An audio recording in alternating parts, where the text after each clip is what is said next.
يعد ملعب تشيزي ووزو الموطن الرسمي لنادي شبيبة القبائل الجزائري لكرة القدم.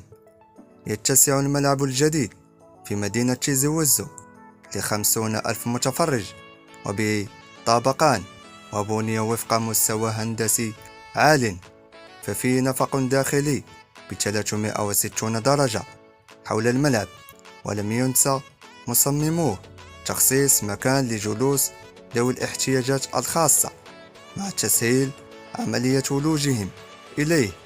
وككل الملاعب الحديثة وضعت فيه شاشتان عملاقتان في الداخل في أعالي المدرجات، وشاشات عملاقة أخرى خارجية محيطة بالملعب ستخصص للإعلانات، إلى جانب أكثر من 20 غرفة مخصصة للشخصيات المهمة VIP حديثة ومن أعلى مستوى، ومكانان للكاميرات رئيسية في المدرجين المقابلين، ونفس الشيء لكاميرات التسلل.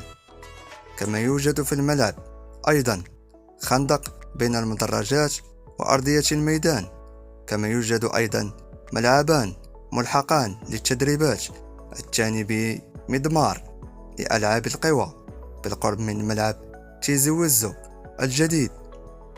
ملعب تشيزي ووزو ملعب فخم جدا مثل الملاعب الأوروبية بإمكانيات كبيرة ورائعة، سينافس أكبر الملاعب في العالم، فهو أفضلها في شمال إفريقيا ومن بين أفضل في القارة السمراء.